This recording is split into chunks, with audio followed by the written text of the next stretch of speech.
So if you need a PowerPoint template, you think it's an intimidated process, or you need a checklist of what goes in that board orientation and what you're supposed to talk about, no worries. Got you covered, right? In exchange for your email address, you can join my VIP resource library. The PowerPoint is there, the checklist is there, it's all there. You don't even have to think about it. You just do. But you have to go beyond board orientation. You have to get into board education. And it doesn't have to be as complicated as you think. You can set aside 20 minutes of your board meeting to do board education. And board education can be simple. It could be, coming in the room and handing out top 5 donors, phone numbers, and having board members spend that time calling. It can be doing a thank you postcard to a donor and explaining why you're doing it and have the board members signing it. Board education. If you want to go even deeper into board education, I'm going to tell you, board education changed the trajectory of my organization. And so we looked and looked. I know I was blessed. I was a part of Boys and Girls Club of America.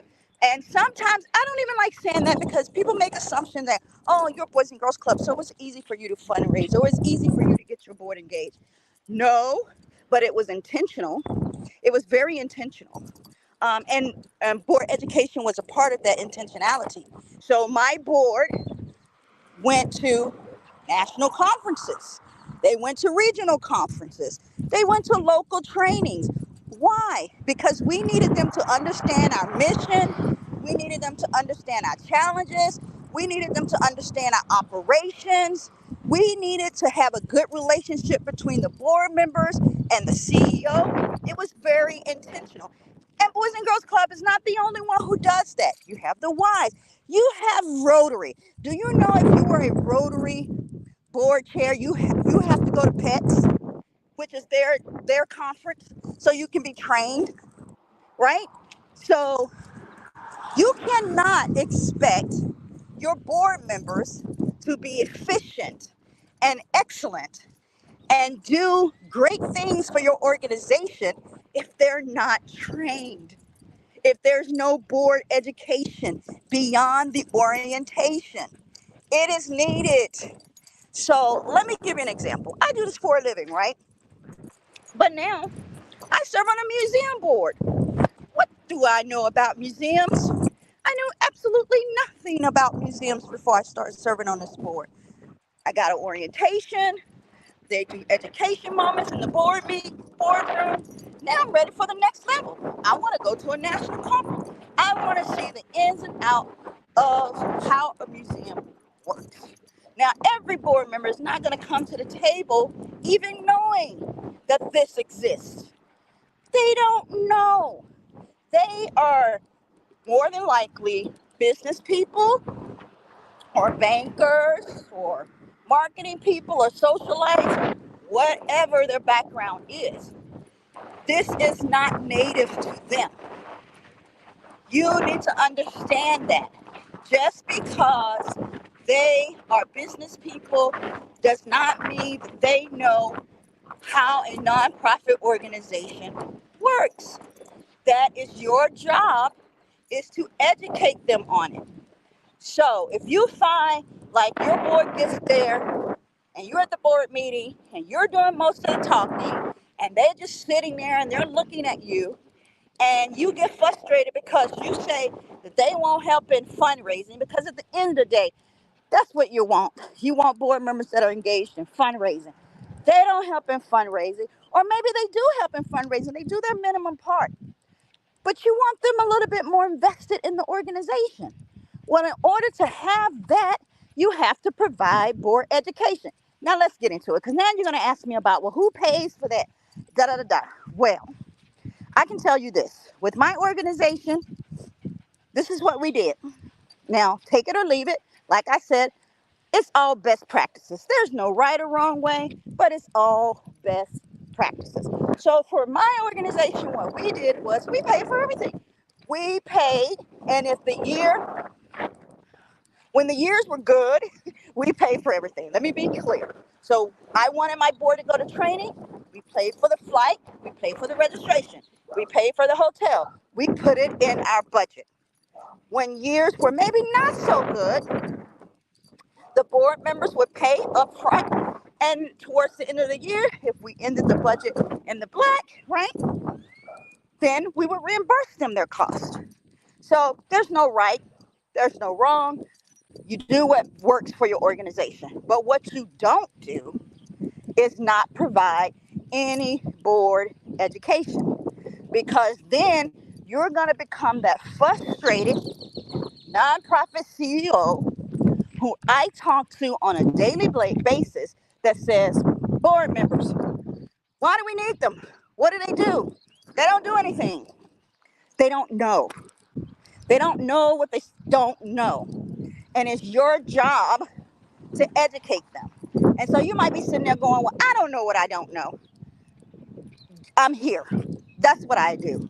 Okay? I am here for you. Listen to myself. There's so many consultants out there. Listen, they're all saying, educate your board. Educate your board. We wouldn't be saying it to waste your time. We're saying it because we want you to be more efficient. We want your organization to be successful. We want your board members not to dread coming to meetings. We want them to feel valued. We want them to engage. We want them to fundraise for your organization. And so you got to start there. It's a pretty low bar. And the low bar is, one, if you're not doing a board orientation, do the board orientation. Told you how you can access that in exchange for your email. And then beyond that, research. If you're not affiliated with a national organization, there's so many conferences out there. As a matter of fact, I'm going to be speaking at the Bridge Conference in August in Washington, D.C. There's the Bridge Conference. There's the Raise Conference.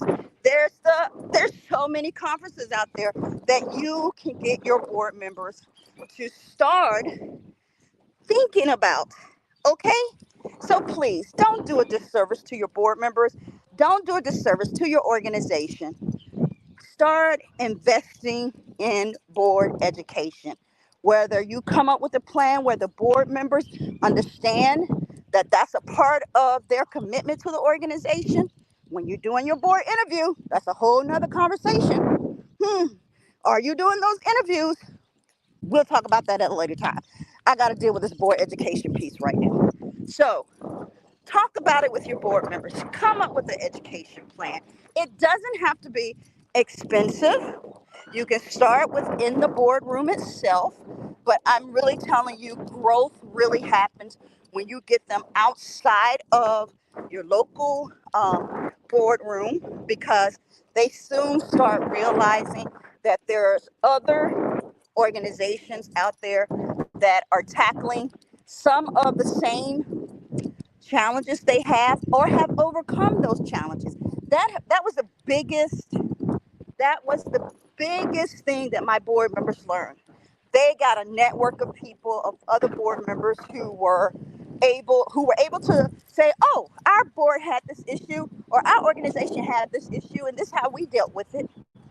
They were no longer in their little silos or in their little bubbles, right? So it makes a difference. So the next time you roll your eyes and you say, board members, why do we even need them?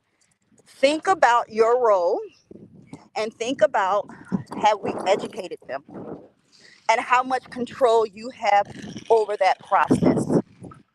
You have control over that process.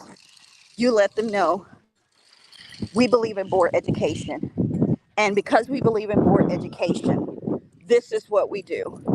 And they will decide if they want to be a part of that or not. And you will not scare anybody off. Or you will scare them off, but it'll be the right people. So there you go. I hope this helps someone. I will see y'all tomorrow. Bye.